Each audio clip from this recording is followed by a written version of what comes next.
የሆነ ካለው ነገር ጋር ቆም ብለን እነዚህ ነገሮች ምንድነው? እኛ ከካቶሊክ ቤተክርስቲያን፣ ከኢስተርን ኮፕቲክ ኦርቶዶክስ፣ ከኦሪየንታል ቸርች በምንድነው የምንለየው? ፕሮቴስታንት ቤተክርስቲያን በምንድነው የምንለየው? ወይንም የወንጌል አማኞች ቤተክርስቲያን በሌላ ቋንቋ ከሌሎቹ በምን እንለያለን ሰው ብሎ ቢጠይቃችሁ ዛሬ ይሄንን ነው አጠር ባለ መንገዱ በአምስት ነገሮች እንለያለን። በአምስት ነገሮች እንለያለን። በጣቶቻችን እንድትይዙ ታሳስባቸዋለሁ። ይሄ ፕሮግራም ሲያልቅ ሌላ ሰው እንኳን አግኝቶቻችሁ ምንድነህ አንተ? ፕሮቴስታንት ነኝ። እስቲ ፕሮቴስታንት ማለት ምንድነው ንገረኝ ቢባል 5 ደቂቃ ባልሞላ ጊዜ በየአምስቱ ነጥብ እንድታስረዱ ፈልጋለሁ። እንድናቅ የምናምነውን እምነት እንድናቅ እነዚህ the 5 solas of reformation የተባሉ ናቸው። አንደኛው እነ ማርቲን ሉተር፣ ከዛም እነ ካልቪን፣ ጆን ካልቪን፣ ዞንግሊ የሚባሉ እነዚህ ሪፎርመርስ ናቸው። እነዚህ ያስተማሩት ትምህርት በአጭር ቃል በእነዚህ በአምስት ትምህርቶች ይጠቃላል። አንደኛው መሰረታችን መጽሐፍ ቅዱስ ብቻ ብሎ የተነሱ በመጽሐፍት ብቻ የላቲን ቋንቋ ነው ብንዋሰው ጥሩ ነው። የግድ ሶላ ስክሪፕቹራ ማለት ስክሪፕቸር አሎን የቤተ ክርስቲያን ልምምዷና ትምህርቷ መጽሐፍ ቅዱስ ብቻ መሆን አለበት ብሎ የተነሱ ናቸው።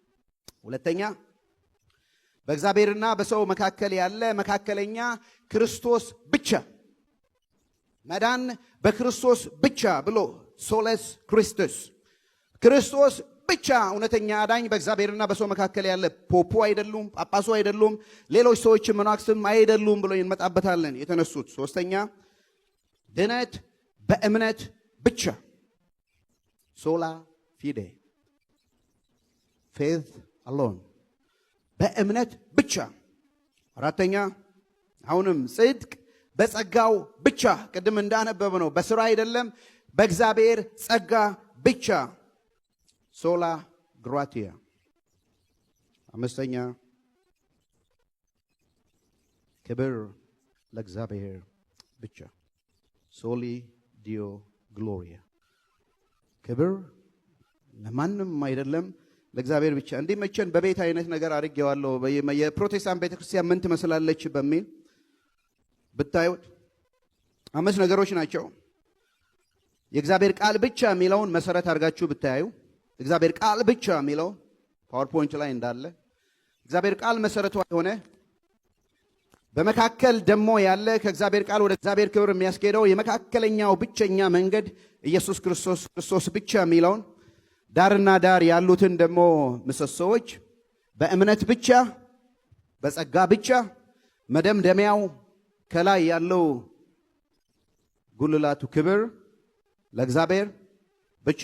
ስለዚህ ከመጠቆሚያ ሌባ ጣት አይደለም ከመጠቆሚያ ጣታችን እንጀምርና አውራ ጣታችን ላይ እንጨርሳለን። እሺ እኛ የምንለየው የወንጌል አማኝ ቤተክርስቲያን የፕሮቴስታንት ቤተክርስቲያን ከሌሎች አብያተ ክርስቲያናት የምትለየው አንደኛው መጠቆሚያ ጣታችን ምንድነው? ክብር ማን ነው? ለእግዚአብሔር ቃል ብቻ ሶላ ስክሪፕቸራ አሎን። ኤት የሚል ቃል እና ማለት ነው በላቲን። ሶላ ማለት ብቻ ማለት ነው። ሶሎ መዘምራን እንላለን አይደል? ለብቻው የሚዘምር ሰው ማለት ነው።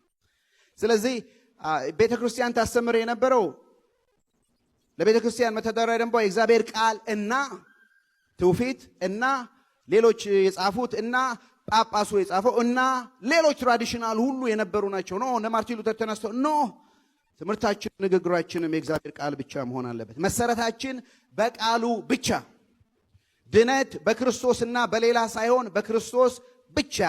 ጽድቅ በእምነትና በስራ ሳይሆን በእምነት ብቻ። ድነት በጸጋና በሌላ ነገር ሳይሆን በጸጋ ብቻ። ክብር ለእግዚአብሔርና ለሌላ ሳይሆን ለእግዚአብሔር ብቻ። ኦኬ መጀመሪያ ጣታችን በመጽሐፍት ብቻ በመጽሐፍት ብቻ። አንደኛው ሶላ ስክሪፕቸር እንዲህ ብሎ ነው የተነሳው። ማርቲን ሉተር በጣም ያንገበገበው የእግዚአብሔርን ቃል እያወቀ እየተማረ እያነበበ ሲመጣ እየበራለት ሲመጣ ቤተክርስቲያን የምታስተምረው ትምህርት የምትለማመደው ልምምድና መጽሐፍ ቅዱስ የሚያስተምረው ትምህርት ተጋጨበት። ፍጹም ሊገናኙ አልቻሉም። የቤተ ክርስቲያን ትምህርቷና ልምምዷ እንደ እግዚአብሔር ቃል አልሆነም። ስለዚህ ነው በጣም በቆራጥነት ቆርጦ ከሱ በፊት የነበሩ ሪፎርመርስ ይሄን ተሐድሶ ሲያመጡ እንደተገደሉ ያውቃል። ለምሳሌ ዊክሊፍ የተባለ ሰው ወደ እንግሊዘኛ መጽሐፍ ቅዱስን የተረጎመ ነው። ከሞተ ከተቀበረ በኋላ አንስተው አቃጥለውታል። ሱ የተባለ ሰው ዮሐንስ የተባለ ሰው ሪፎርሜሽን ሲያመጣ እንዳለ በአካሉ በእሳት አቃጥለውታል። የሱ ምድል ፈንታ እንደዛ እንደሚሆን ስላሰበ፣ ነገር ግን ህሊናው አእምሮ በእግዚአብሔር ቃል ስለተያዘ ብቻ ይሄንን ትልቅ ውሳኔ ወሰነ። መጽሐፍት ብቻ አይደለም ይሄ ትምህርቱ። ተቃወሙት። ጌታ መጣው። ሁለተኛ ጢሞቴዎስ ለእያንዳንዱ አንዳንድ ቃል ልሰጣችሁ እወዳለሁ ከእግዚአብሔር ቃል። ሁለተኛ ጢሞቴዎስ 3:14 17 ላይ ምጽፉ ጻፉ። ፓወርፖይንት ላይ ታገኛላችሁ። ጳውሎስ ጢሞቴዎስን ሲመክረው አንተ ግን በተማርክበትና በተረዳት ነገር ጸንተህ ኑር። ከማን እንደተማርከው ታውቃለህ። ከሕፃንነት ጀምረህ ክርስቶስ ኢየሱስን በማመን ይልና ምን ይላል? መዳን የሚገኝበትን ጥበብ ሊሰጡ የሚችሉትን ምን ቅዱሳን መጽሐፍትን ምን አድርገሃል? መዳን የሚገኝበትን። ሃሌሉያ! መዳን በቅዱሳን መጽሐፍት ዕውቀት ውስጥ ይገኛል። ጥበብ ሊሰጡ የሚችሉትን ምን እናውቀሃል? መጽሐፍትን አውቀሃል። በመጽሐፍት ውስጥ ደህንነት አለ። እግዚአብሔር ራሱን የገለጠው መጽሐፉና በልጁ ነው። ልጁ ላይ እንመጣለን። ቁጥር 16 የእግዚአብሔር ሰው ፍጹምና ለበጎ ሥራ ሁሉ የተዘጋጀ ይሆን ዘንድ የእግዚአብሔር መንፈስ ያለበት መጽሐፍት ሁሉ ለምን ተጽፈዋል? ለትምህርት፣ ለተግሣጽ፣ ልብን ለማቅናትና በጽድቅ ላለው ምክር ደግሞ ይጠቅማል። ጢሞቴዎስ መዳን የሚሰጥ ዕውቀት ይሄ ነው። ጥበብ የሚሰጥ ዕውቀት ይሄ ነው። ለበጎ ሥራ የሚያዘጋጅ ዕውቀት ይሄ ነው። ለምድራዊ ሕይወትም ደግሞ የሚጠቅም ነገር ይሄ ነው። መጽሐፍት በሚሰጥ ዕውቀት። የሚያሳዝነው በቤተ ክርስቲያን ውስጥ መጽሐፍት ሳይሆን የሚሰበከው ሌሎች ነገሮች ነበሩ። ሌሎች ነገሮች ነበሩ። ስለዚህ ሉተር መሰረታችን የእግዚአብሔር ቃል ብቻ። ከየት አመጣችሁት? መጽሐፉ አይልም። ለዚህ ነው በመጨረሻ በሕይወት ላይ ታስሮ ተሰዶ በነበረበት 1 ዓመት ቁጭ ብሎ መጽሐፍ ቅዱስን ከግሪክ ቋንቋ ወደ ጀርመን ቋንቋ አዲስ ኪዳንን ተርጉሞ ለሕዝቡ ሁሉ አመጣ። በጣም የሚገርማችሁ ትራንስፎርሜሽን መጥቶ ወይንም ተሐድሶ መጥቶ ሉተራንስ በጣም እያደጉ በሄዱ ጊዜ በየገዳማቱ ያሉት መነኮሳት፣ ጳጳሳት፣ ቄሱ መጽሐፍ ቅዱስን አያውቁትም ነበር። በላቲን ነው የነበረው። ከዛ በፊትም በግሪክ ተተርጉመዋል። አያውቁትም ነበር። ጀርመኖቹ ምንም አያውቁትም ነበር። የመጣላቸውን ስርዓት ነበር የሚፈጽሙት። ስለዚህ ነው ካቴኪዝም የሚባል በጥያቄና በመልስ አድርጎ ለአስተማሪዎችም ለወላጆች ልጆቻቸውን እንዲያስተምሩ ለቄሳውስት ደግሞ እንዲያስተምሩ ለነሱ ሰጣቸው። የመጽሐፍ ቅዱስ ዕውቀት እየተገለጠ ሰው በቋንቋው መጽሐፍን ሲያነብ እየበራለት መጣ። ግን በዘመኗ የነበረው ልምምድ ከእግዚአብሔር ቃል የሚቃረን ነበር። ቅድም ወደ ወሰድኳችሁ ታሪክ ልመለስና ቤተ ክርስቲያን ውስጥ ሁሉም ከገሃነም ከፐርጋቶሪ አምልጦ ማምለጫ ገንዘብ ስለከፈለ ብቻ ወደ ሰማይ የሚገባበትን ሰርቲፊኬት ይዞ መጥቷል። ገንዘብ የሌላቸው ምን ያርጉ? በቃ ማሚ አም ሶሪ ከገሃነም ሰዓት ላድንሽ አልችልም። ገንዘብ ያላቸው ብዙ ለዘመዶቻቸው ሁሉ ገቡና ማርቲን ሉተር ሲሰብክ ንስሐ ገቡ ሲል ይኸው ይዘናል አሉ። በጣም እንዴት አስቸጋሪ እንደሆነ ልንገራችሁ። ቤተ ክርስቲያን ልምምዷ ከእግዚአብሔር ቃል ውጪ ሲወጣ የእግዚአብሔርን ቃል ለሚያስተምሩ ሰዎች እንዴት አስቸጋሪ ዘመን እንደሆነ ልነግራችሁ አልችልም። እዚህ ፌሎሺፕ ሆል ውስጥ ነው። ምናልባት 3-4 ዓመት ይሆናል። ሻይ ዳቦ እየበላን አንድ ሰው አልፎ እዚህ ቤተ ክርስቲያን ውስጥ ይመጣል። ረጅም ጊዜ አላየሁትም ነበር እና የት ጠፋ ስለው አይ አፍሪካ ሀገር ውስጥ አንዱን ጠራልኝና ሄጄ ነበር፣ እዛ ሳልፌ ነው የመጣሁት። እና ንግግራችንን ስንጨርስ ከሻንጣ ውስጥ አውጥቶ አንድ ቲሸርትና አንድ ቦትል ዋተር ውሃ ፓስተር ፕሮፌት እንትናን ታውቀዋለህ አለኝ። አላውቀውም። አፍሪካዊ ሰው ነው። አላውቀውም። እንዴት አታውቀውም? በጣም የታወቀ ነው። በዩቲዩብ ላይም ሆነስትሊ አላውቀውም። አሁንም ራሱ ስሙም አላውቀውም። እና እሱ ቸርች ነበር የማመልከው። ወደዚህ ስመጣ ስጠይቀው አንድ 10 የሚሆኑ 10 ውሃና 10 ቲሸርት ሰጥቶኛል። እና ላንተ ለፓስተሬ አንዱን ውሃና አንዱን ቲሸርት ይሰጥ ነው። እና ዙሪያ ቴብል ላይ የነበሩ ሌሎች ሰዎችም ነበሩ።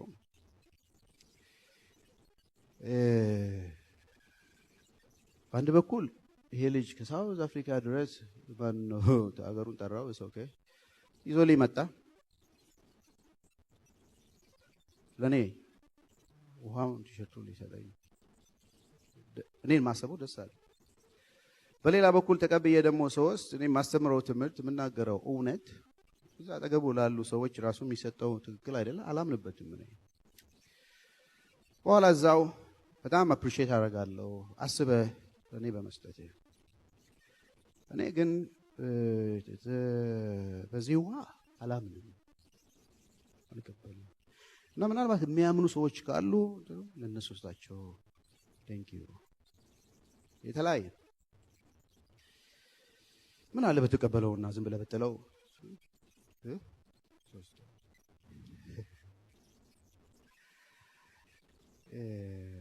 እነ ሉተር ታድሶ ሲያመጡ በብዙ መስዋዕትነት ከፍለው እንዲህ አይነት ብዙ ነገር ነበር።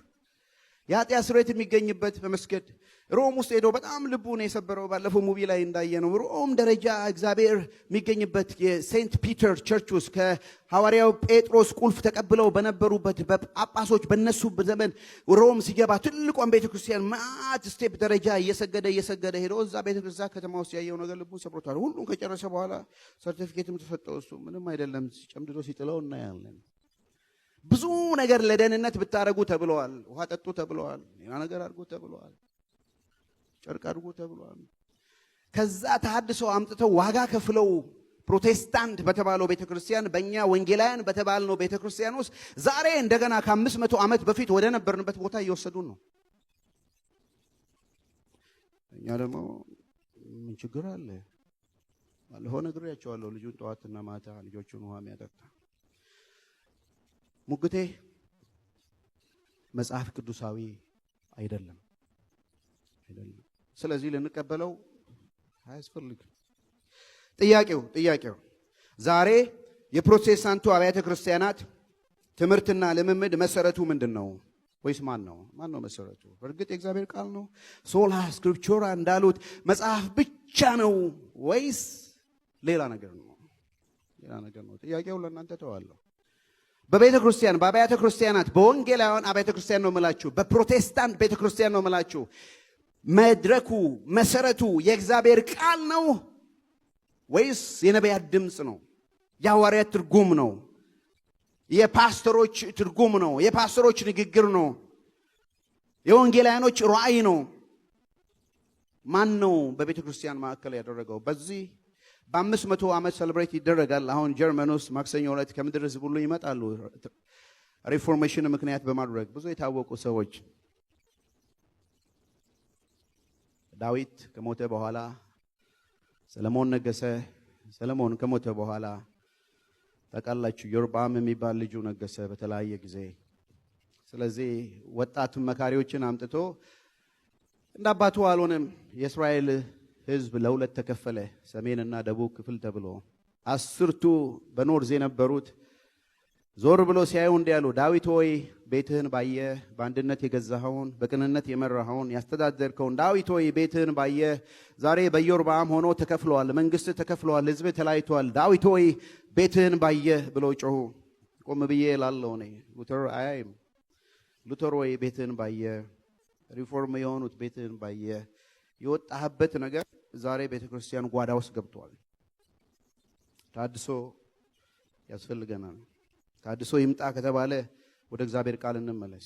ማንም እንደ እግዚአብሔር ቃል የለም። መሰረታችን ምንቆምበት፣ ምናምንበት፣ የምንጸናበት ይሄ ነው። መጽሐፍት እንደሚል ክርስቶስ ለኃጢአታችን ሞተ፣ መጽሐፍት እንደሚል ክርስቶስ ከሞት ተነሳ፣ መጽሐፍት እንደሚል እያለ ነው ጳውሎስ ይናገር ነበር። እናንተ ያመናችሁት የተቀበላችሁት አሁን የቆማችሁበት ወደፊትም የምድኑበትን ወንጌል አሳስባችኋለሁ። በከንቱ ካላመናችሁ በስተቀር መጽሐፍት እንደሚል ክርስቶስ ሞተ፣ ተነሳ፣ መጽሐፍ ቅዱሳዊ ነው ወይ? ይህን ነው መጠየቅ ያለባችሁ። አሁን በዘመኑ የሚደረገው ልምምድ ሁሉ ስታዩ፣ ኤክስፔሪንስ ሁሉ ስታዩ፣ ይሄ ነገር መጽሐፍ ቅዱሳዊ ነው ወይ ብላችሁ ጠይቁ። መጽሐፍ ቅዱሳዊ ካልሆነ አትለማመዱት፣ አይጠቅምም። ዛሬ በፕሮቴስታንቱ ቤተክርስቲያን ውስጥ እንቃኝ እንፈታተሽ ብዬ ነው። በፕሮቴስታንቱ ቤተክርስቲያን ውስጥ የሚዘመሩት መዝሙሮች፣ የሚጸለዩ ጸሎቶች፣ የሚሰበኩ ስብከቶች፣ የሚተነበዩ ትንቢቶች፣ የሚነገሩት መገለጦች፣ የሚታዩት ራእዮች፣ የሚደረጉት ፈውሶች እንደ ቃሉ ናቸው ወይ እንጠይቅ። ናቸው ወይ? እንደ ቃሉ ካልሆነ አሜን አንበል፣ አንቀበል። ትምህርታችንና ልምምዳችን በቃሉ ሲካኝ ምን ይባላል? እንደ ቃሉ ያኖሩ መዝሙሮች ላንዘምር ላናዘምር ቃል ካልገባን ወገኖች ወይ ወደ ድሮ ቦታ ነው የምንመለሰው። እንደ ቃሉ ያልሆኑ ጸሎቶችን ላናጸልይ ላንጸልይ፣ እንደ ቃሉ ያልሆኑ ስብከቶችን ላንሰብክ ላናሰብክ፣ እንደ ቃሉ ያልሆኑ ትንቢቶችን ላንተነብይ ላናስተነብይ፣ እንደ ቃሉ ያልሆኑ መገለጦችን ላንገልጥ ላናስገልጥ፣ እንደ ቃሉ ያልሆኑ ራእዮችን ላንናገር ላናስነግር፣ እንደ ቃሉ ያልሆኑ ፈውሶችን ላንመሰክር ላናስመሰክር ቃል ኪዳን ልንገባ የሚገባበት ዘመን ነው። እንዲህ ካልሆነ ግን በፍጥነት ወደ ወጣንበት ቤት እንደምንመለስ ሳስባችኋለሁ። እኔ ከሄድኩ በኋላ ለመንጋው የማይራሩ ይመጣሉ። በመጨረሻው ዘመን በእግዚአብሔር ቃል የተነገረ ነው። አሳቾች ወደ ቤተ ክርስቲያን ይገባሉ። እውነተኛውን ትምህርት ከመጽሐፍ ቅዱስ ይነጥላሉ። ሶላ ስክሪፕቸራ፣ ሁለተኛ ሌባጣቱ የእግዚአብሔር ቃል ብቻ፣ ሁለተኛ በክርስቶስ ብቻ። ሶለስ ክርስቶስ፣ በክርስቶስ ብቻ። ሁለተኛ ጣታቸው የቤቱ ምሰሶ የመካከለኛው። በዘመኑ የነበረው ትምህርት ምንድን ነው የሚለው? አማላጅ ወይም መካከለኛ ክርስቶስ እንደሆነ ያምናሉ። ችግሩ እና የሚለው ቃል ነው፣ ወይንም ደግሞ ለማርቲን ብቻ የሚለው ቃል ነው። ቤተክርስቲያኒቱ ታምናለች። በተለይ የካቶሊክ ቤተክርስቲያን መዳን በክርስቶስ እንደሆነ ታምናለች። ግን በክርስቶስ እና ነው የምትለው። ኖ ኖ ኖ ኖ። ሉተር ደግሞ የሚለው በክርስቶስ ብቻ። አማላጅ መካከለኛ ክርስቶስና ሌሎች ማለት ሌሎች እነማን ናቸው? መላእክት፣ ቅድስት ማርያም፣ ጻድቃን፣ ሰማዕታት፣ ጳጳሳት። ጳጳሳት ፐርፌክት ናቸው አይሳሳቱም የሚል በካቶሊክ ውስጥ አለ። ጳጳስ ካለ አይሳሳትም ተብሎ ሰው መሆናቸው ቀርቶ እንደ አምላክ ተጠግተው ጳጳሱ ካለ በቃ አለ ነው፣ እንደ እግዚአብሔር ቃል ነው። እንዳውም ጳጳሱ ያለው ይበልጣል እግዚአብሔር ቃል ከሚናገረው። አንዳንዴ ጳጳሱ ከእግዚአብሔር ቃል የተቃረነ ነው የሚናገረው። የእግዚአብሔርን ቃል ስለማያውቁት ጳጳሱ እንዲህ ካለ ብለዋል ብሎ የሚያምኑ ነበሩ። ሉተር ማንም ጳጳስ እንኳን ቢሆን ለእግዚአብሔር ቃል መገዛት አለበት። የእግዚአብሔር ቃል ብቸኛ አዳኝ የሚለው ክርስቶስ ኢየሱስ ነው። ኢየሱስ ብቻ። አሜን። ክርስቶስ፣ መላእክት፣ ማርያም፣ ቅዱሳን ድነት የለም። ይህን ለመፈተሽ እንግዲህ መሰረታችን የእግዚአብሔር ቃል ነው ብለን ተነስተናል። አንደኛው ላይ ታዲያ ስለ መካከለኛ መጽሐፍ ቅዱስ ምን ይላል? መጽሐፍ ቅዱስ ምን ይላል? ምጽፉ ጻፉ። መጽሐፍ ቅዱስ አንደኛ ጢሞቴዎስ 2:5 ላይ ቶሎ አነብላችኋለሁ አስፈላጊ ስለሆነ። አንድ እግዚአብሔር አለና፣ እሺ ፓወርፖይንት ላይ መጥቷል። በእግዚአብሔርና በሰው መካከል ያለው መካከለኛው ደግሞ ስንት ነው? 2 ነው? 3 ነው? አንድ አለ። እሱ ማን ነው? ሰው የሆነ ክርስቶስ ኢየሱስ ነው። ከዚህ የበለጠ ምን ነገር አለ? አንድ እግዚአብሔር አለ፣ ሰው አለ። በሰውና በእግዚአብሔር መካከል መካከለኛ የሆነ ስንት አለ? አንድ አለ። እሱ ማን ነው? ሰው የሆነ ሥጋ የለበሰ አማኑኤል የሆነ እሱ ማን ነው? ኢየሱስ ክርስቶስ ነው። ሌላ መካከለኛ የለም። ሃሌሉያ። አንደኛ ቆሮንቶስ 8:6 ላይ አንደኛ ቆሮንቶስ 8:6 ለእኛስ ነገር ሁሉ ከሱ የሆነ እኛም ለሱ የሆንን ስንት አምላክ? አንድ አምላክ ማን አለ? አብ አለን። ነገር ሁሉ በሱ በኩል የሆነ እኛም በሱ በኩል የሆንን ስንት ጌታ አለ? አንድ ጌታ አለ። እሱ ማን ነው? ኢየሱስ ክርስቶስ ነው። ሃሌሉያ። አሜን አሜን አሜን አሜን። ሌላ የለም።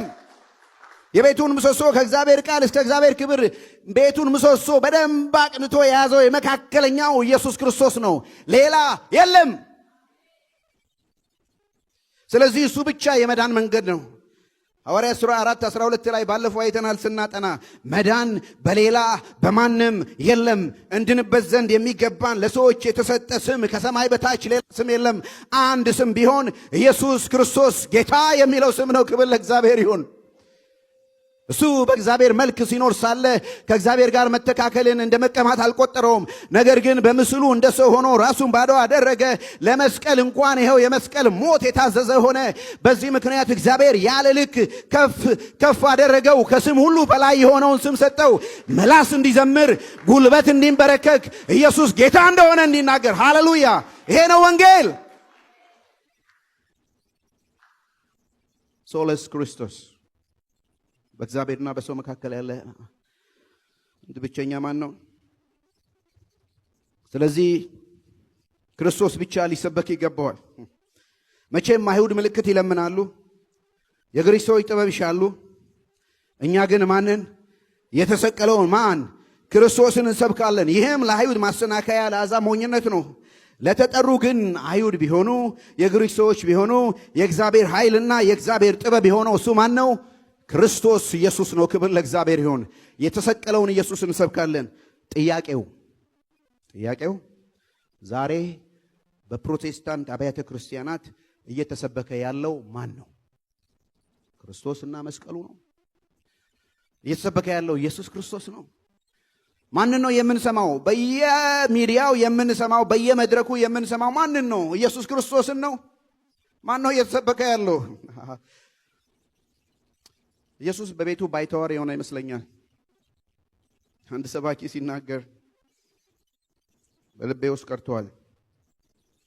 ማርያም ኢየሱስ ክርስቶስ ሞቶ ከተቀበረ በትንሣኤው መጣችና አጣችው። ዲንክ መልአኩን ጌታዬን ወዴት ወሰዱት ብላ ጠየቀችው። ጌታዬን ወስደውታል። እና የሰባኪ ሲናገር ዛሬም ቤተ ክርስቲያን ውስጥ መጣና ጌታዬ የታለ? ጌታዬን ወስደውታል። ክርስቶስ የሌለበት የክርስቶስ ቤተ ክርስቲያን አለ? የለም። በፕሮሰሱ ውስጥ የለም። በወንጌል ውስጥ የለም። ወንጌል ያለ ክርስቶስ ሆኗል። ወንጌል ያለ መስቀል ሆኗል። ወንጌል ያለ መስቀል ሆኗል። የለም። የተሰቀለው ክርስቶስ ሳይሆን ዛሬ በአብያተ ክርስቲያናት፣ በወንጌላውያን አብያተ ክርስቲያናት፣ በፕሮቴስታንቱ አብያተ ክርስቲያናት እየሰበከ ያለው ልንገራችሁ። የሰቀለው ክርስቶስ ነው ጠራጠራለሁ አለ። ሬመናንት አሉት፣ ቅሬታዎች አሉት። በየዘመናቱ እግዚአብሔር ሕዝቡን አይተውም። ለበቀው ለራሱ ያዘጋጀው እውነተኛ የሆነው በእግዚአብሔር ቃል ላይ ያለች ቤተክርስቲያን አለች። ነገር ግን በአብዛኛው በምዕራቡ ዓለም ከለማበት የተጋባበት እንደሚባለው የምዕራቡን ዓለም የገደለው ቴዎሎጂ ወደኛ ዓለም እየገባ ባለበት ዘመን የተሰቀለው ክርስቶስ ሳይሆን ዛሬ ባለጠጋው ክርስቶስ ነው የሚሰበከው። ባለጠጋው ክርስቶስ። ክርስቶስን ብታመን አደህይም ጽጋለህ የሚነገረን ከታሪክ አለመማር ይመስለኛል። መጽሐፍ ቅዱስን አለማንበብ ይመስለኛል። የጥንቷ ቤተክርስቲያን ምን ትመስል እንደነበረ መናገር ይቻላል። በቤተክርስቲያንም ታሪክ ውስጥ ሀገራችን ጌታን የሚወዱ የሚፈሩ ብዙ ዋጋ የከፈሉ ነበሩ አሉ አሁንም። ነገር ግን በብዙ ጉስቁልና ውስጥ ምናልባት እግዚአብሔር ዘመን እያመጣ ጥቂቶች ገንዘብ እያገኙ ነው። ወገኖች ሆይ ልክ ነው። ወንጌል ባለጠጋ ያረጋል። በእግዚአብሔር ፈቃድና ሐሳብ የድነት ወንጌል ነው ማለት አይደለም። ግን ሰዎች በድህነታቸው ድሆች ስንባል ብዙዎችን ባለጠጎች እናረጋለን ብለው የሰበኩት ነበሩ። ውንድድ ሂለር ነበሩ። ቆስለው የሚያክሙ፣ ተርበው የሚያጠግቡ፣ ተጠምጠው የሚያጠጡ ነበሩ። ባለመድኃኒቱ ክርስቶስ ነው። ኢየሱስ ይፈውሳል ተብለው ተስፋ ይገባላቸዋል። ተፈውሰሃልም ተብለዋል። በየዘመናቱ ሲጠብቁ ያፎፍ ህመሙ ሲመጣ ስለዚህ ሌላ መድኃኒት ፍለጋ ወደ ሌላ ስፍራ የሚሄዱ ነው። ለምን? ኢየሱስ ክርስቶስ የአዳኝ እንደሆነ ብትሞትም እንኳን የዘላለም ሕይወት ይሰጣል ተብሎ ስለማይናገራቸው የሚመጡትም ደግሞ ይህንኑ ፈውስ ብቻ ይዘው ስለሆነ የፈውስ ባሌለ ጊዜ እግዚአብሔርን ትተው ይሄዳሉ። ባለፈው እንደነገርኳችሁ ዛሬ ብዙዎች ወደ ጠንቋይ ቤት እየሄዱ ነው። አፍሪካ ሀገር ውስጥ ጌታን ተቀብለው አንድ ኮሚኒቲ ውስጥ ይኖሩ ነበረ። ጸለዩ፣ ወደ ኢየሱስ ክርስቶስ ጸለዩ፣ አልተፈወሱም፣ አላገኙም ብዙ ነገር። በኋላ ተነስተው ለቤተ ክርስቲያኑ መጋቢ መጥተው ወደ ድሮ ስፍራችን እንሄዳለን። ለምን? ይሄ አዲሱ ያስተማርከን ኢየሱስ አይፈውስም፣ ባለጠጋ አያደርግም እንደተናገርከው ማለት። ፕሮሚስም የሚገባልን በዚሁ በምድር ላይ ላለ ነገር ስለሆነ ምድር ላይ ደግሞ እየኖርን እንደ ሰው በኃጢአት በተከበበ በኃጢአት በተሞላ ዓለም ውስጥ ስላለን እንታመማለን። ይሄው አሜሪካ ውስጥ የሐኪሞች ባሉበት ምድር የምድር ዕውቀቱ ጫፍ ላይ በደረሱት መካከል በህመም ውስጥ አለን። ሰርጀሪ እናደርጋለን፣ እንታመማለን፣ እንደክማለን የሰውነት አካላችን ስለሆነ። ግን የሚሰበክልን ይሄ ኢየሱስ ስለሆነ እምነት ይሄ ስለሌለ ነው ብለን እንፈተናለን። ስላላመንክ ነው። አልዳንኩም ደግሞ በእምነት ስላልተቀበልከው ነው። ስለዚህ ህመማችን ይሄዳል። እኛም ኮንፊውዝድ ሆነን ያመንበትም ነገር ሳይሆን መጽሐፍትንም ስለማናቅ የእነሱም ፕሮሚስ አድርገን ጌታማ ፈውሰው ነበር፣ አንተ ግን ስላልተቀበልከው ነው የታመምከው ይሉናል። ባለጠጋውን ኢየሱስ እየሰበኩልን ወገኖች ወይ እንመለስ። ፕሮቴስት አድርገው ወደ ወጡበት ቦታ እንደገና ዳግመኛ ከመግባት ወደ እውነተኛ ወደ እግዚአብሔር ቃል እንመለስ።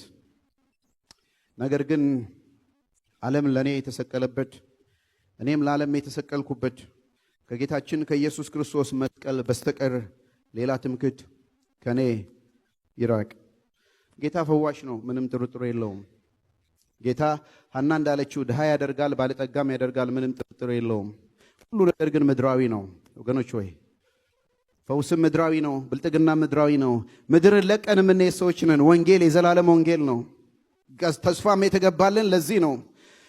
እንደክማለን፣ እንታክታለን፣ በዚህ በድንኳን ውስጥ ኖረን እንቃትታለን። ነገር ግን አንድ ቀን ጌታ ራሱ ሲመጣ ይሄ የሚሞተው የማይሞተውን ይለብሳል። ሃሌሉያ! ይሄ የሚሞተው ሕያው የሆነውን ይለብሳል። ያኔ በሽታ የለም፣ ህመም የለም፣ እርጅና የለም፣ ሞት የለም። ሃሌሉያ! የተገባልን የተስፋ ቃል ይሄ ነው። አንድ ቀን ዛሬ እንቆዝማለን በህመም በማጣት በችግር ውስጥ። ጌታ ግን አንድ ቀን ሲመጣ ይሄ ሁሉ ያልፋል። ማይሞተውን እንለብሳለን።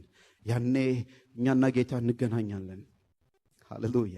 ተስፋችን ወገኖቼ በምድር ላይ ከሆነ ተስፋ ያደረግነው ጳውሎስ እንደሚናገር ተስፋችን በዚች ምድር ብቻ ከሆነ፣ በጤንነታችን ከሆነ፣ በገንዘባችን ከሆነ፣ በትምህርታችን ከሆነ፣ በምናገኘውና በምናጣው ነገር ከሆነ፣ በዚህ ምድር ላይ በስራ ላይ ይሳካልሃል አይሳካልህም በሚባለው ነገር ብቻ ከሆነ ከሰው ሁሉ የባስን ምስኪኖች ነን። ግን ተስፋ አለን። መቃብር ሊቀብረው የማይችል ሰዎች ሊወስዱት የማይችሉት የዘላለም ተስፋ አለን። ይሄ ነው ወንጌል። ሃሌሉያ! አሜን አሜን። አንደኛው በመጽሐፍት ብቻ፣ ሁለተኛ በክርስቶስ ብቻ፣ ሶስተኛ በጸጋ ብቻ ሶላ ግራቲያ። በዘመኑ የነበረው ትምህርት ምንድን ነው? ጽድቅ በጸጋና በስራ ማለት በጸጋ በጥምቀት በጾም ጸሎት በምጽዋት እነዚህ የመሳሰሉ ነገሮች ሰውን ያጸድቃሉ ተብሎ። በነገራችን ላይ ስራ ጥሩ ነው። ያዕቆብ መጽሐፍ ላይ አለ። ታምናለህ አጋንንትም ያምናሉ ብለዋል። እምነትህን ግን በስራ ግለጥ ነው የሚለው። ስለ ዳንን በስራ እንገለጣለን እንጂ ስለ ሰራን አንድንም። ስለዚህ የፕሮቴስታንቶችም የነ ሉተር ትምህርት እንደውም የነ ሉተር ኤቲክስ የዩሮፕን የሥራ ወርክ የቀየረ ነው። ሁሉም ሰው መስራት አለበት ብለው ያስተማሩ ናቸው። ስራ ያስፈልጋል። ግን የምንሰራው ስለ ዳንን በክርስቶስ ላይ ተፈጸመ ብሎ በጨረሰው ላይ ተነስተን እንጂ ልንድን አይደለም። ሉተርማ በምልኩስና ቢሆን እንደኔ የመነኮሰ የለም፣ በጸሎት ቢሆን እንደኔ የጸለየ የለም፣ ወደ ደህንነቱ አላመጣውም። ነገር ግን ጻድቅ በእምነት ይኖራል የሚለው እግዚአብሔር ቃል አዳ ነው። መጽሐፉ ምን ይላል? መጽሐፉ ጽድቅ በጸጋ እና ነው የሚለው ወይንስ በጸጋ ብቻ ነው? ኤፌሶን 2:4 ላይ ቅድም ባነበብነው ክፍል ላይ 2:4 ላይ ምን ይላል? በጸጋ ድናችኋል እና ደስ ይለኛል። ኤፌሶን 2:1-3 ባነበብነው ክፍል እናንተ ሙታን ነበራችሁ ነው የሚለው። ከ1-3 ሙታን ነበራችሁ፣ በበደላችሁና በኃጢአታችሁ ምን ነበራችሁ? ሙታን ነበራችሁ። ሙታን ነበርን። ሙት መስራት ይችላል እንዴ? የሞተ ሰው መጾም ይችላል? መጸለይ ይችላል? ሙታን ነበር። ከሙታን ያወጣን እሱ ነው ያዳነን። በአየር ላይ ስልጣን ላለው አለቃ በፊት ተመላለሳችሁ። እኛ ሁላችን ደግሞ የስጋችንና የልቡናችን ፈቃድ እያደረግን በስጋችን ምኞት እንኖር ነበር። እንደ ሌሎችም ደግሞ ከፍጥረታችን ምን ነበርን? የቁጣ ልጆች ነበርን። ጥሩ ሰዎች አልነበርንም። እናቴ ባጢአት ወለደችኝ ይላል። ጥሩ ሰዎች አልነበርንም፣ የቁጣ ልጆች ነበርን። በሌላ አነጋገር ምንድነው መሰላችሁ እዚህ ላይ የሚለው እናንተ ዓለማውያን ነበራችሁ፣ በዓለም እንዳለው ትኖሩ ነበር። ሰይጣናዊ ነበራችሁ፣ በዚህ ዓለም በመንፈስ አሰራር በሚሰራው አለቃ ስር ትመላለሱ ነበር። ስጋውያን ነበራችሁ፣ የስጋ ፈቃድና ምኞት ታደርጉ ነበር። ከሁሉም በላይ ገሃነማውያን ነበራችሁ፣ የቁጣ ልጆች ነበራችሁ። ገሃነም ነበር የሚጠብቃችሁ። በበደላችሁ ሙታን ስለነበራችሁ መሞት ነበረባችሁ ይልና ቁጥር 4 ላይ ሲጀምር ደስ ይለኛል ይሄ ቃል። ምንድን ነው የሚለው? ነገር ግን ሃሌሉያ። ነገር ግን እግዚአብሔር እናንተ ሙታን ነበራችሁ፣ ሰይጣናዊ ነበራችሁ፣ ዓለማዊ ነበራችሁ፣ የገሃነም ሰዎች ነበራችሁ፣ ዓለማዊ ነበራችሁ።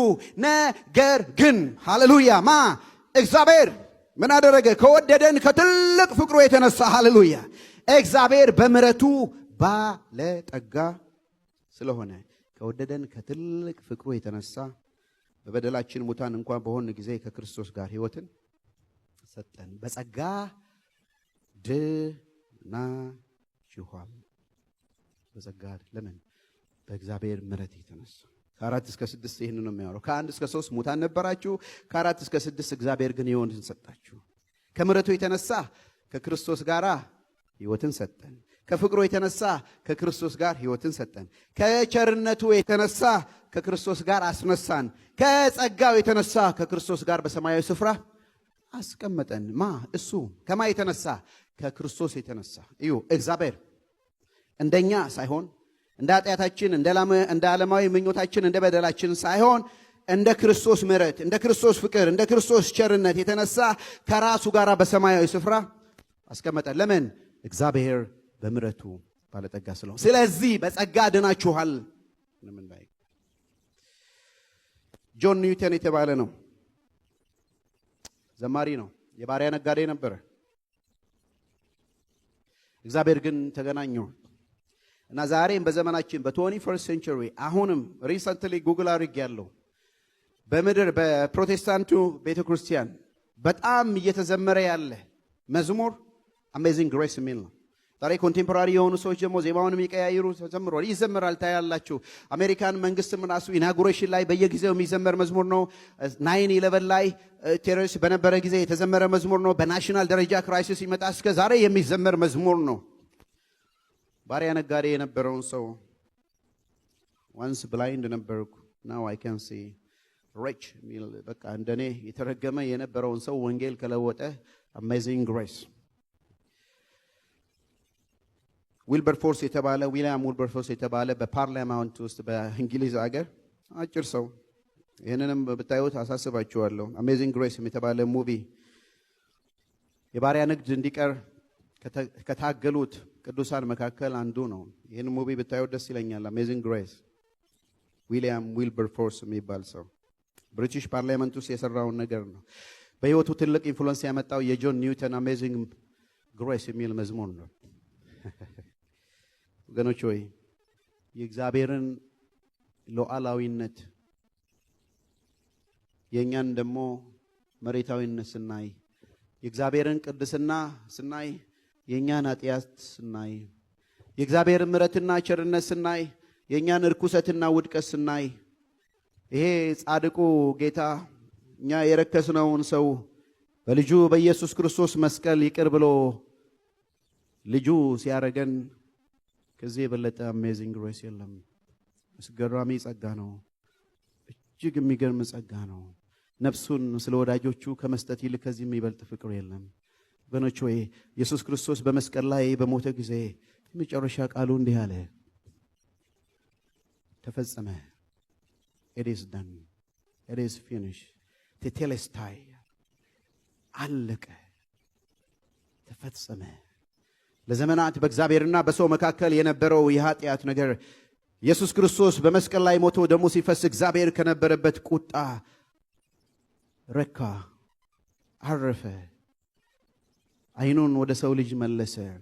እግዚአብሔር በምሕረት ተቀበለን። it is done። አሜን አሜን። ደህንነት አሜን አሜን አሜን አሜን አሜን አሜን አሜን አሜን አሜን ሃሌሉያ። ደህንነት በስራ ይገኛል ብሎ ማመን ኢየሱስ ክርስቶስ በመስቀል ላይ የሰራው ስራ ይበቃም ማለት ነው። ታውቃላችሁ ኢየሱስ በመስቀል ላይ ሲሞት አባቱ ረክቷል። ባለፈው ነግሬያችኋለሁ። እጅግ የጋለ ብረት ምጣድ በጣም እሳት ፍም የሆነ ሀገር ቤት ዳቦ ከተጋገረ አይዶ ነው እዚህ በኦቭን ስለሆነ አላቅም። በጣም የጋለ ምጣድ ቀይ የሆነ ምጣድ ልታበርዱ ስትፈልጉ ማአት ውሃ ስታፈሱ ይላል። መጀመሪያ ይላል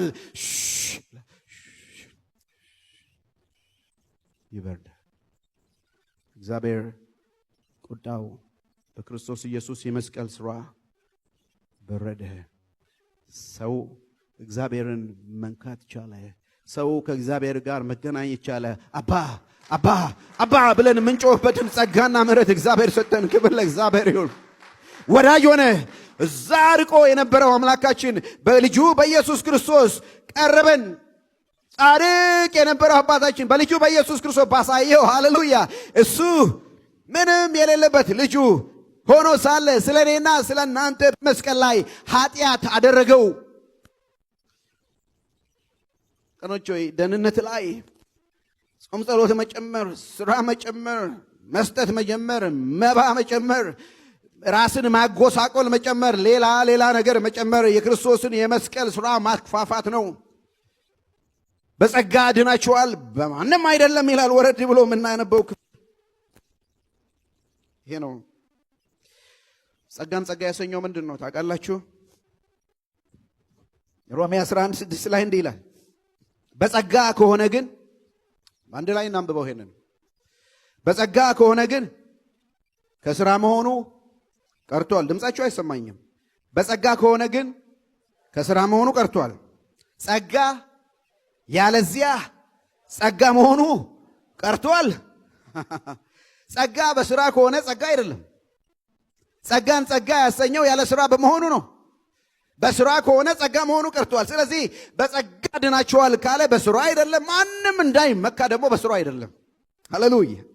ስለዚህ ምን ይለየናል? ወንጌላውያኖችን መሰረታችን የእግዚአብሔር ቃል ብቻ፣ በእግዚአብሔርና በሰው መካከል ያለው መካከለኛ ኢየሱስ ብቻ፣ የሰው መዳኛ መንገዱ ጽድቁ በጸጋ ብቻ በሥራ ሳይሆን፣ አራተኛው በእምነት ብቻ ሶላ ፊዴ፣ በእምነት ብቻ። ድነት በዘመኑ የነበረው ትምህርት እንዲህ ነው። ድነት በእምነትና በሥራ ማለት ሥራ ማለት በእምነት አሁን ቅድም እንዳነስ በጥምቀት በጸሎት በምጽዋት ለሌሎች ለሞቱ ዘመዶች ገንዘብ በመስጠት ለቤተ ክርስቲያን ማሰሪያ ሕንፃ በመስጠት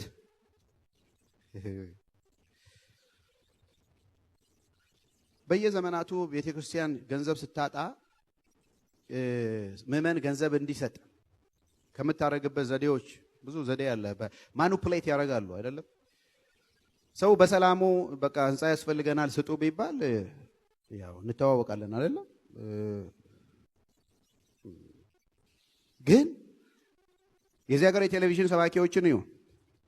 777 ብር 666 550 አሁን እናንተ ሳወራ እዛ ቁጭ ያልከው ቀይ ልብስ የለበስኩ አንቺ ያው ልጅሽ ጠፍቶ ሄደ። ስንት ቴሌቪዥን ከሚያው ልጁ ቲኔጀር ረን አውት ስንት % እንደሆነ ታውቃላችሁ አይደለም? እና 555 ብር በሰጪ ልጅሽ በሚቀጥሉ the next 2 days ፎን ኮል ታገኛለሽ። እና 550 ይሄ ሰውዬ ያየኝ ብላ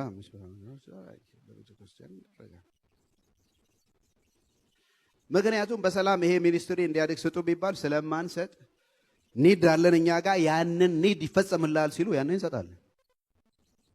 ይሄም ዮሐንስ ተስሎ የተባለው ሰው ሮም ያለውን ምንድነው ቤተክርስቲያን ለማሰራት ነው፣ ገንዘብ ያስፈልጋቸዋል። ስለዚህ ፖፑ አጽድቆለት መጽሐፍ ቅዱስ ላይ የሌለ ትምህርት ሲሰጡ ወደ ጋር ነው። በቃ ከደህንነት ሰው ለመዳን ምን ያህል እንደሚፈልግ እዩ፣ ለመፈወስ ምን ያህል እንደሚፈልግ ችግሩ ስላለው የፈለገው ነገር ያደርጋል።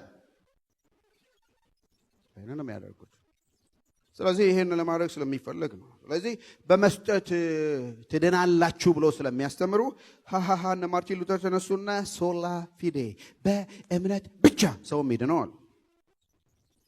መጽሐፉ ምን ይላል? ኤፌሶን 2:8 ላይ ቅድም ካነበብነው ክፍል ጸጋው በእምነት አድኗችኋልና ምን ይላል? ይህም ምንድን ነው? የእግዚአብሔር እስቲ ስጦታ በሉ ባንድ ላይ የእግዚአብሔር ምንድን ነው የእግዚአብሔር ስጦታ? እምነት ወይንም ድነት አይደለም። ጸጋው በእምነት አድኗቸዋል። እምነት ይሄም ደግሞ የእግዚአብሔር ስጦታ ነው እንጂ ይሄ እምነታችሁ ራሱ እግዚአብሔር የሰጣችሁ ስጦታ ነው እንጂ ከእናንተ አይደለም። ከእናንተ አይደለም። ማንም እንዳይመካ ከስራ አይደለም። 4 ነጥብ። ማንም እንዳይመካ ከስራ አይደለም። ዳኑ አለን አዳነን ወደደ። የጠራኝ አባቴ ከሁሉ ይበልጣል። እሱ የሰጠኝን ከእጄ ፈልቅቆ የሚወስድ የለም። የወደዳቸውን እስከ መጨረሻ ወደዳቸው። በጸጋው ሄዳን ነው። ምናልባትም ፕሮቴስታንቱ ቤተክርስቲያን ከነዚህ ከአምስቱ ብዙ ድካምና ነቀፈታ የሌለበት በ21 ሴንቸሪ ያለችው ምናልባት እቺን ነገር ብቻ ነው ጸጋ በእምነት ሄዳን ነው የሚለውን ብቻ ነው አይ ቲንክ ይዘን ያለ ነው ብዬ አስባለሁ። ከሌሎቹ ዝም እየሳይ ብዙ አቢዩዝ ያልተደረገ ይሄም ቢሆን ግን ዛሬ እምነት የሚለው በብዙዎች ዘንድ ሌላ ነገር ሆኗል። ገላትያ 2:15 ላይ ኮመንተሪ ጽፏል ሉተር ተማሪዎችን ሲያስተምር። ግን በጣም የሚገርም ቃል እንደዚህም ጊዜ አላየሁትም ሳስበው። ሁለተኛ ገላትያ 2:15 እና 16 እንዲህ ይላል። ፓወርፖይንት ላይ ያለ እናንብበው። እኛ ስለ ራሱ ነው ስለ ሲናገር በፍጥረት ምንድነን? አይሁድ ነን። ኃጢአተኞችም የሆኑ አሕዛብ አይደለንም። አሕዛብ ጋር ሲለይ ነው። ኦኬ በፍጥረታችን አይሁድ ነን። ነገር ግን ሰው በኢየሱስ ክርስቶስ በማመን እንዲጸድቅ ሰው አይሁድም ይሆን አሕዛብም፣ ነገር ግን ሰው በኢየሱስ ክርስቶስ በማመን እንዲጸድቅ እንጂ በሕግ ሥራ እንዳይሆን አውቀን ሥጋን የለበሰ ሁሉ በሕግ ሥራ ስለማይጸድቅ ሥጋ የለበሰ ሁሉ በሕግ ሥራ ስለማይጸድቅ እኛ ራሳችን አይሁድ በሕግ ሥራ ሳይሆን በክርስቶስ እምነት እንጸድቅ ዘንድ በክርስቶስ ኢየሱስ አምነናል። ሃሌሉያ። ምን ትፈልጋላችሁ ከዚህ በላይ? ሰው በምንም አይጸድቅም። አይሁድም ቢሆን አሕዛብም በሕግ ሥራ ስለማይጸድቅ የሚጸድቅ ሥጋ የለበሰ ሰው ሁሉ ኢየሱስን በማመን ስለሆነ የሚጸድቀው ልክ እኛም አይሁዶች አሕዛብ እንደሚጸድቁት በምን ጸድቀናል? በእምነት ጸድቀናል። ሃሌሉያ። በዘር አይደለም ድነት፣ አይሁዳዊነት አይደለም፣ በሃይማኖት አይደለም፣ ፕሮቴስታንት ቤተክርስቲያን ውስጥ ስለተወለድን ጥምቀት ስለተጠመቅን አይደለም። ነገር ግን በሚምር በሚወድ የማመንን ጸጋ ለሰጠን በክርስቶስ ኢየሱስ በመስቀል ላይ ተፈጸመ ባለ ነው። ሃሌሉያ። መጨረሻ አምስተኛ ከዚህ ከአመልካይ ጣት ጀመርን። እሺ 5ቱ ነው የምንናገረው ብለናል። የመጀመሪያው በእግዚአብሔር ቃል ብቻ፣ ሁለተኛ በክርስቶስ ብቻ፣ ሶስተኛ በጸጋ ብቻ፣ አራተኛ በእምነት ብቻ፣ አምስተኛውና መደምደሚያው ክብር ለእግዚአብሔር ብቻ። በጣም እነ ሉተርን ያስቸገራቸው ይገርማቸዋል። አንዱ ነገር ከእግዚአብሔር ቃል ቀጥሎ ይሄ ነው፣ ክብር ለእግዚአብሔር ብቻ ብሎ ሲነሱ በጣም ለካ የሰው ክብር የሚመኙ ጳጳሳቱ፣ መነኮሳቱ፣ መሪዎቹ ሁሉ ተነሱ። ራሳቸውን እንደ እግዚአብሔር እኩል አድርገው ስለሰየሙ ማለት ነው። በዘመኑ የነበረው ትምህርት ክብር ለእግዚአብሔርና ለቅዱሳን ለጻድቃን ሰማዕታት፣ ለቅዱስ ማርያም፣ ለመላእክት፣ ለጳጳሳት ይሉና ክብር ልክ ነው ለእግዚአብሔር እና ሲሉ ኖ ሉተር ለእግዚአብሔር ብቻ። መጽሐፉ ምን ይላል? እኔ እግዚአብሔር ነኝ፣ ስሜ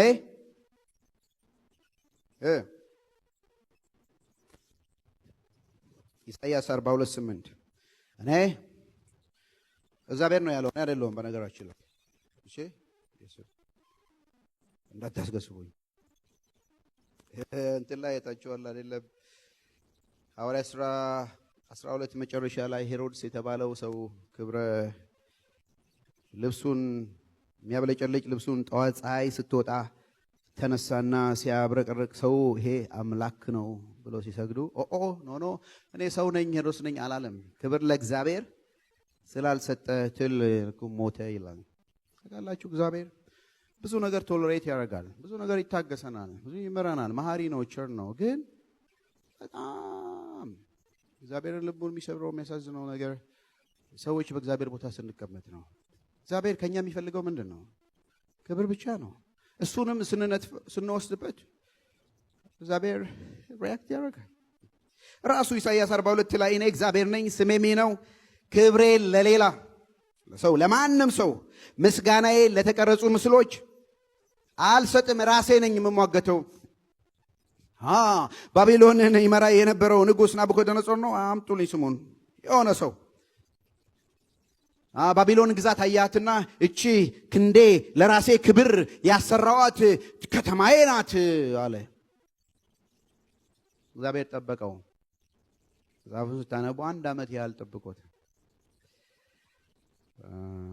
በኋላ እግዚአብሔር አልተመለሰም፣ ንስሐ አልገባም። 1 ዓመት ሙሉ ሰጥቶታል፣ ንስሐ አልገባም።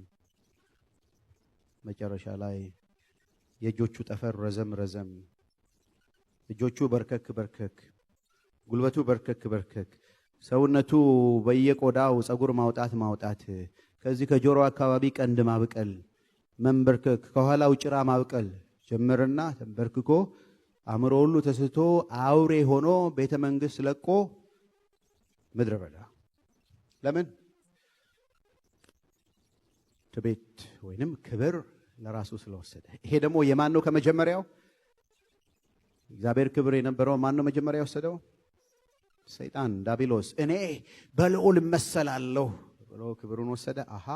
አለና እግዚአብሔር የወረወረው የእግዚአብሔርን ክብር ሊወስድ ስላሰበ ነው። ታውቃላችሁ፣ በየዘመናቱ ዛሬ በጣም አፍራለሁ፣ አዝናለሁ። ሰዎች መልእክታቸውን ስታዳምጡ ጠቅላላ የሚናገሩት እኔ እንዲያርጌ እንዲሆኝ በራሳቸው የተጠመዱ ናቸው። ይሄን ብቻ አልቀርም ብለው ደግሞ አንዳንዶች ሊትል ጋድ ነን እያሉ የሚያስተምሩ እዚሁ ፕሮቴስታንት ቤተክርስቲያን ውስጥ አምላክንን እስከ ዛሬ ያልተጠቀምንበትም እነዚህ የሃይማኖት ሰዎች አላስተማሩንም እንጂ እግዚአብሔር ሲፈጥረን ራሱ እንደሱ የመፍጠር አቅም ሰጥቶን ነው። እግዚአብሔር በቃሉ ሰማይና ምድር ፈጠረ። አንተም ወንድሜ ትፈጥራለህ፣ ተናገር፣ ትፈጥራለህ ይሉናል።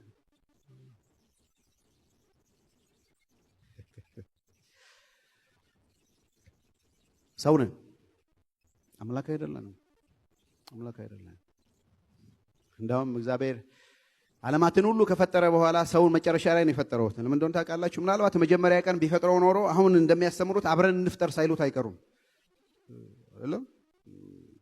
እግዚሽ ወይንም እግዚሽ እንዳለው ሰባኪ እግዚሽ በቃ እኔን ፈጠርከኝ አይደለም አሁን ሌት ዘር ቢ ላይት ምናምን እንዳልከው ሌት ዘር ቢ የሆነ ነገር እንበልን።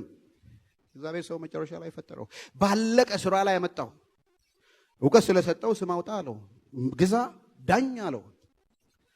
ታውቃላችሁ፣ ትናንሽ እግዚአብሔር ነን እያሉ የሚያስተምሩ ፕሮቴስታንት ቤተክርስቲያን ውስጥ አሉ። ወደ ቃሉ እንመለስ። አንተ አለው አንድ ምዕራፍ ስናጠና በአንድ ምዕራፍ ያለው ብሉይ ኪዳን ላይ ያለ መጽሐፍ ማን ነበር? አንዱ ያጠና ነው አብድዩ የሚባል የለ። አንተ ምንም መኖሪያን ሰማይ ላይ ብታረግ እኔ እግዚአብሔር ከሰማይ አወርድሃለሁ ተብሎ የተጻፈ ነው። ይህንን ቃል ነው የምናየው። እግዚአብሔር መኖሪያን በከዋክብት መካከል አድርገሃል፣ እኔ እግዚአብሔር ከዛ ወርድሃለሁ። ወገኖች ሆይ ምንም ነገር ምንም ይሁን ክብር ለእግዚአብሔር እንስጥ። አንዳፈር። እግዚአብሔር በእኛ ቢሰራ እሰየው፣ ቢያደርገው እሰየው፣ ቢፈጥር ቢያድን እሰየው። ነገር ግን እሱ በእኛ ውስጥ ሆኖ የሐዋርያ ሥራ መንፈስ ቅዱስ በሐዋርያት ውስጥ ሆኖ እንደሰራ ክብር ለእግዚአብሔር እንጂ ለሌላ ለማንም አይደለም። ሮሜ 11:36 ይህንን ቃል እናውቀዋለን። በዚህ ቤተክርስቲያን ሁሉ ከሱ በሱ ለሱ ነውና ለሱ ለዘላለም ክብር ይሁን። አሜን፣ አሜን፣ አሜን፣ አሜን፣ አሜን፣ አሜን፣ አሜን።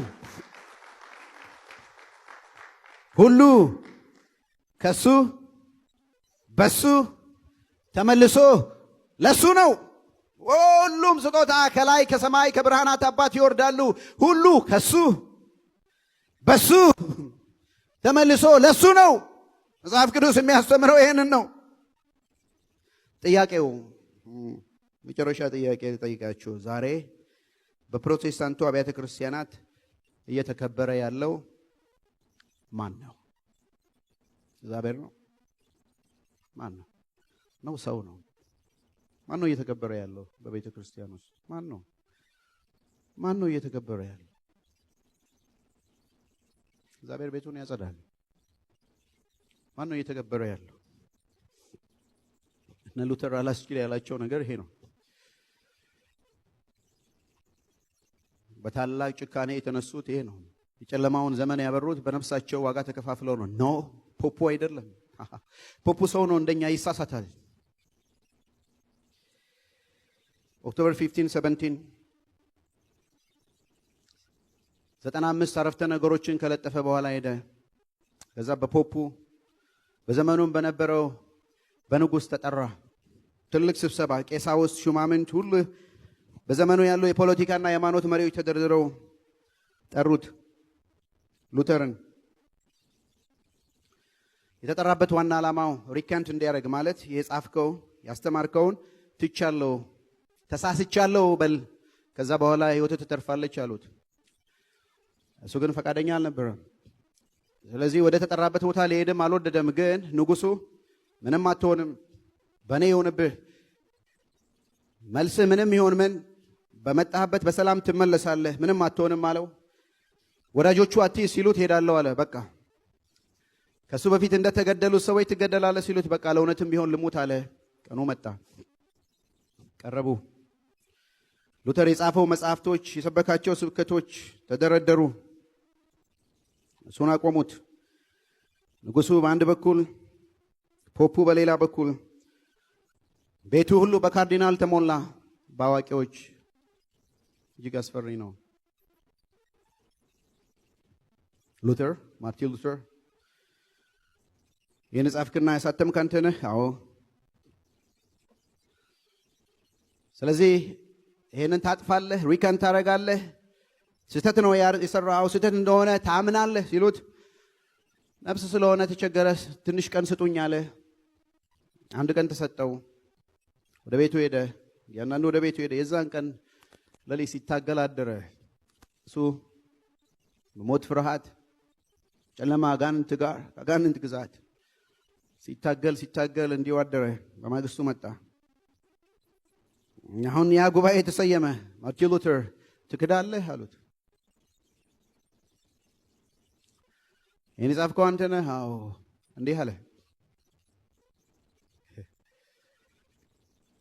የጻፍኩት ያስተማርኩት መጽሐፍ ቅዱስን እስካልተጻረረ ድረስ ምንም የምክደው ነገር የለኝም። ሪካንት ማድረገው የምመልሰው ነገር የለኝም። ህሊናዬም አይፈቅድልኝም። ህሊናዬ በእግዚአብሔር ቃል ካፕቸርድ ሆኗል። ይህንን መካድ አልችልም፣ አልክድምም። I cannot and I will not። ይህንን ላደርገው አልችልም። Here I stand, so help me God። አቤሮይ ቆም ያለው እርዳኝ አለ። ምን እንደሚደረግ እንኳን አይታወቅም። ፖፑ ተነስቶ እንዲገደል ሲል ንጉሱ ግን ቃል ስለገባለት እስኪሄድ እስኪመለሳለህ ብየዋለሁና ወደ ሀገሩ በሰላም ይግባ፣ ከዛ ወዲህ ግን ያገኘው ሰው ሊግደለው ብለው ተመካከሩ። ሉተር ወደ ቤቱ በሚሄድ ጊዜ ነው አንድ ጫካ ውስጥ እያለ መጡና አፈኑት፣ ያዙት፣ ሸፈኑት። በሙሂም ላይ እንደምታየው ወደ አንድ ወደ ተሰወረ ቤት ውስጥ ከተቱት። በኋላ ሲከፍተው ዋይስ ፍሬድሪክ የተባለ ጓደኛው ነው፣ ፕሪንስ የነበረ መንግስት ቤት ያለ ወዳጁ ነው። የሉተርን ትምህርት ያምናል። ይሄ ውሳኔ ሲወሰን ስለሰማ ሌሎች ሰዎች ሄደው ቀድሞ ሳይገሉት እሱ አስቀድሞ አፈነው። እዛ ውስጥ 1 ዓመት ሙሉ ቁጭ ብሎ ነው ከግሪክ ወደ አዲስ ኪዳን በጀርመንኛ የተረጎመው። የጀርመን ህዝብ ሉተር የጻፈውን አዲስ ኪዳን ሲያነብ ዋው!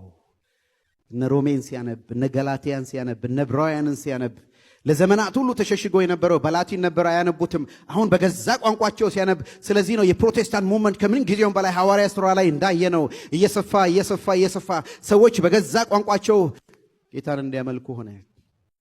በብዙ ዋጋ ተከፈለ። ወገኖች ሆይ ዛሬ የፕሮቴስታንቱ ዓለም 500 ዓመት አክብሯል። ክርስቲያኑ ዛሬ ከ2 ቢሊዮን በላይ የሚሆን ህዝብ አለ። ይሄ ወንጌል ዋጋ ተከፍሎበታል። ክብር ለእግዚአብሔር ብቻ ብሎ በመናገራቸው ብዙ መከራ ደርሶባቸዋል። ስለዚህ በዌስት ሚኒስተር ካቴኪዝም በሚባለው ማርቲን ሉተርም ጽፏል። የዌስት ሚኒስተር ላንብብላችሁ። ምንድነው ጥያቄ? እግዚአብሔር ሰው ለምን ፈጠረው ብሎ ሲጠይቅ መልሱ እግዚአብሔር የሰው ልጅ የስሙ ቀዳሽ የክብሩ ወራሽ እንዲሆን ፈጠረው ይላል የኛ ሀገሩ። The chief end of man is to glorify God and to enjoy him forever. እግዚአብሔርን ግሎሪፋይ ማድረግና እግዚአብሔርን ኢንጆይ ማድረግ ነው። ቡራኬ ያለ ይሁዳ ጸሐፊ ሲባርክ እንዲህ ይላል፣ ሳትሰናከሉ እንዲጠብቃችሁ በክብሩም ፊት በደስታ ነውር የሌላችሁ አድርጎ እንዲያቆማችሁ ለሚችለው ይልና ቁጥር 25 ላይ ምን ይላል? ብቻውን ለሆነ አምላክና መድኃኒታችን ከዘመን ሁሉ በፊት አሁንም እስከ ዘላለም ድረስ በጌታችን በኢየሱስ ክርስቶስ ክብርና ግርማ ኃይልም ስልጣንም ይሁን አሜን። ብቻውን ጌታና አምላክ ለሆነ ለእግዚአብሔር ልጅ ለጌታ ኢየሱስ ክርስቶስ ምን ይለየናል ከሌሎች ቤተ እምነቶች?